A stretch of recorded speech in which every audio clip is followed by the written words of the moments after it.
Hey, it's Bren at Pioneer Mountain Homestead, and today we are talking about hay, and livestock. So for those that are new to the channel, we're located in south central Pennsylvania. We're in the Appalachian Mountains. So what we do here might be a little different than what you want to do at your homestead. So you might need to do some research as far as what hay you want to use and different options that you have. But I'm going to give you some generalities and what we do here. And hopefully that'll help some of the newcomers to the homesteading arena that want to think about getting animals. Maybe I can give you a little insight into what you're going to be feeding some of them. So this is our hay that we get in big bales that's behind me, and that's what we're going to talk about. Hay is an essential feed for many types of livestock, including horses, cows, sheep, rabbits, and goats. It's an important source of nutrition, providing them with necessary vitamins, minerals, and fiber. Hay is also a great way to keep your animals occupied and reduce boredom. So in our area we find the price of hay to be equivalent to about the price of straw. So we often use hay for animal bedding and in the nest boxes of our chickens. And there are different types of hay that's available, and also hay is sold in different quantities. So in our area the common hay types are timothy, orchardgrass, clover, and alfalfa. We primarily buy orchardgrass because we have goats and they don't need like the timothy or the alfalfa, which would be way too rich for them. Also, our goats are supplemented with other feeds in addition to their hay. You're going to have to figure out what nutritional value your animals need and choose the right hay for that animal. So as for your quantities of hay, you can buy them in different units. Basically, these are big squares or big bales, or people call them different things. These weigh in at about 1,400 pounds. There's smaller ones and there's larger ones, but typically when they're like this, they're called big squares is what we call them around here. That's the most common name. You can also get round bales. A round bale is going to weigh, in our area, around 700 to 800 pounds. It really depends on your area, because it depends on the machinery, really, because there's larger ones. I've heard 1,200 pound round bales in some areas, but around here we mostly have the smaller round balers, and they are 700 to 800 pounds. And then you also have the small squares, which are like these but tiny. And those are usually around 45 pounds of feed. The other reason you're going to need to know your poundage is you basically want to get the best price. Big bales for us are typically the cheapest price per pound. However, you have to have a skid steer to load these, and you have to have a skid steer to stack these, and you have to have a heavy duty trailer to haul them if you're going to haul them to your farm, or you're going to pay someone to haul them. So it may not be your cheapest option if you don't have the equipment to move these around and to use these. In that case, you might end up having to go with the small squares, or if you only have a few animals, there's no sense in buying these big squares, because you're not going to get the quantity discount like you would when you buy a lot of them. I don't know how many I have in this barn, but I have quite a few just in this barn alone, because I intend to grow my goat herd. Don't tell Chuck. Okay, I did want to mention one thing about the large squares. I used to get the round bales, and they don't stack as nicely as the squares, and they don't stack as tightly as the squares. So if you are short on space, and pretty much most of us usually are, you want to get the ones that can stack the tightest, and your squares are always going to stack tighter than rounds. The other thing is, these are safer as far as stacking up. For us, they are anyway, because the small squares, when you get to a certain point, they can get a little wobbly, especially if you got one that's a little smaller, and you start stacking them up and eventually they start falling down. So I like the big bales the best. Price-wise, stack-wise, height-wise, they can stack higher than my small squares, so these are my favorite. But it really depends on what you're looking for and what you need. Okay, so I want to show how these come apart.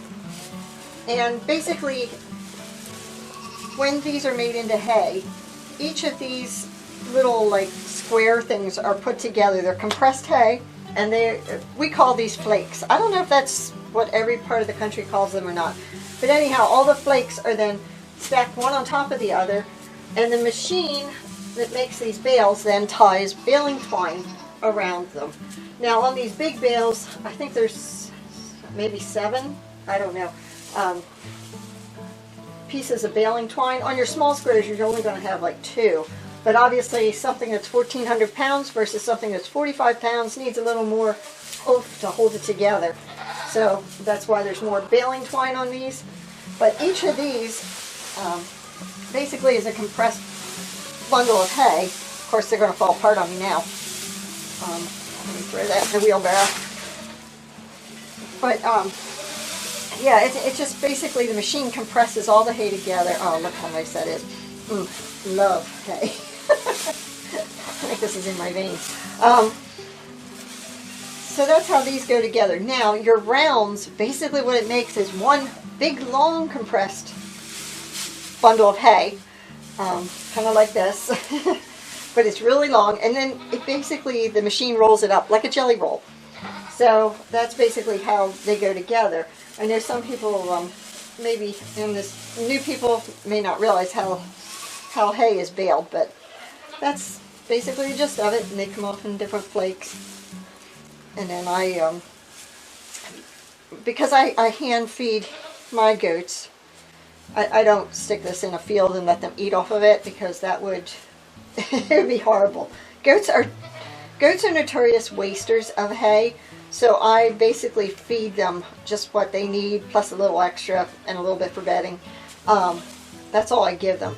Goats will trample hay and then they won't eat it. So basically you gotta keep feeding them regularly so that they actually eat the hay and not just play in it and waste it and then not eat it. Because when they don't eat it, that's money out the door. So when it comes to feeding your goats or any of your livestock, typical rule of thumb is 1 to 4% of the body weight of the animal is what you want to feed them in hay weight.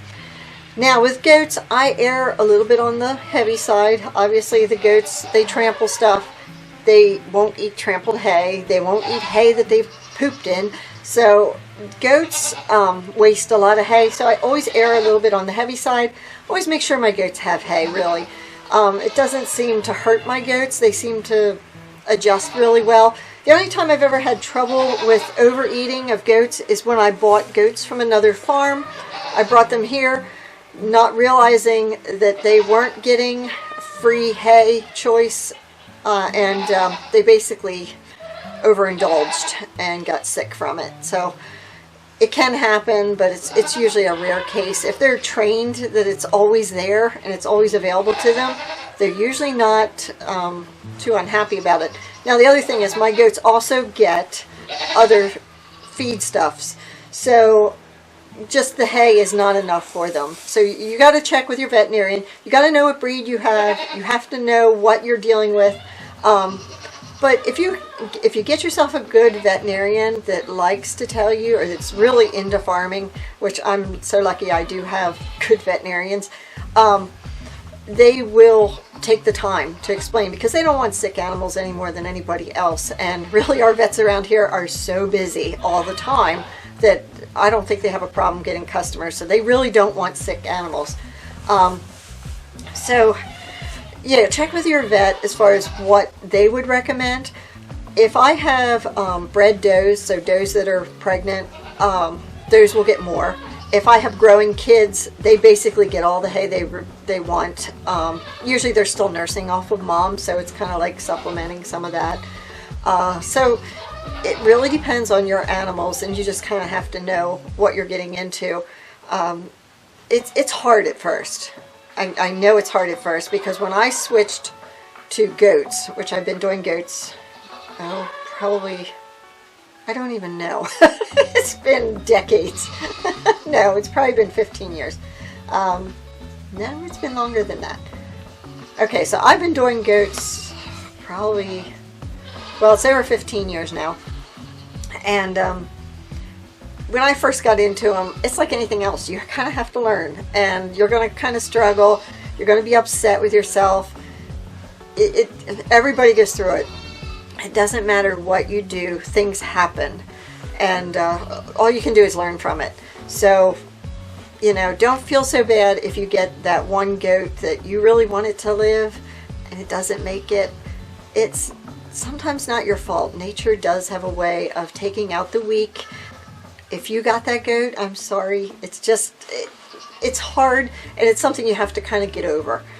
So, and I, every time I get into a new animal, I'm like, they will never die. They will never, ever, you know, I'm just that way that, no, nothing can happen to my animals because I'm like, you know, hover mom, and I don't let anything on them or near them, or, you know, they just can't do that. And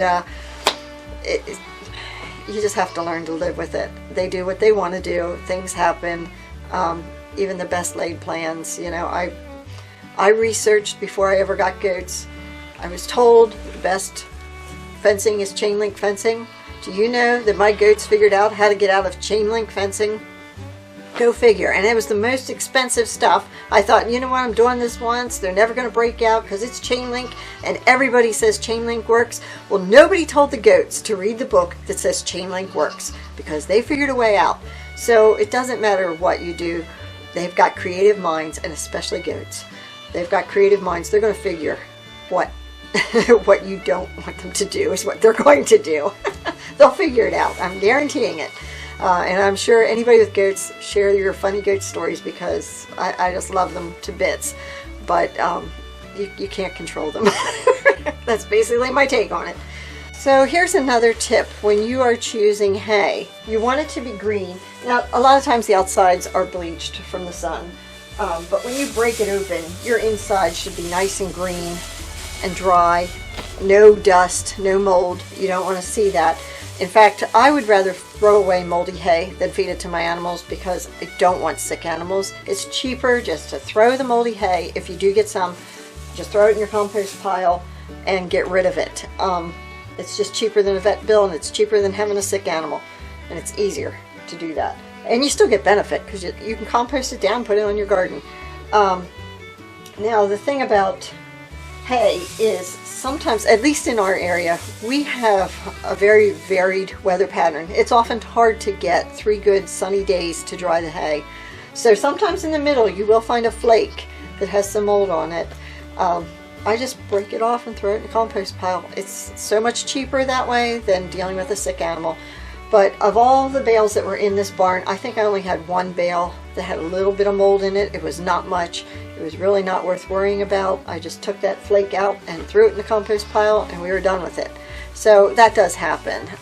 Don't, you know, the farmers don't want to sell that stuff, but it gets by them. So you just, you know, actually that farmer was so nice. He gave me way more than what I really deserved. He made up the difference to me, which he didn't. I didn't even expect him to do that. I told him only because farmers want to know. Like, if there's something wrong with their product, they want to know from the people that they're supplying so that they can adjust, because this is all, it's always a learning curve when you're in this. So don't go about it like, well, you sold me moldy hay. You have to almost just say, you know, hey, I just want to let you know this, because if other people call you and have a problem, I did find a problem, and they need to know that. And oftentimes they'll say, oh, you know what, I bet that was that bale that came from that low-lying area that gets a little wetter than the rest. We probably didn't let it dry long enough. Darn it, we'll try better next year, and I'll make it up to you. All the farmers I deal with, they want to be honest, and they do make it up to me. Sometimes I get a little upset because they make it up way too much. That farmer gave me way more. I think he gave me a full bale, which he didn't have to do. That was over the top, so he'll get, I'll make that back up to him sometime. He'll get something from me. I don't know what yet, but maybe some pork from one of the pigs or something. I don't know. That's the way it kind of works in the farming community. Anyhow, back on topic, right? So hopefully this helps somebody out. And good luck with all your homesteading adventures. Just remember, you want to buy good quality hay, good quality animals. You want to get the right feed ratios, try to get the best value for your hay. Make sure you get the right type of hay, whether it be, in our area it would be, orchard hay or Timothy hay or clover hay or alfalfa hay. For my goats I use orchard hay, but I do feed them other feed stuffs. So yeah, that's about that's about it for hay. No, there's a lot more actually to learn about hay, but that's a general overview. And good luck with all your homesteading adventures, and for the homesteaders out there, hi! And as always, make it a great day, folks. Bye!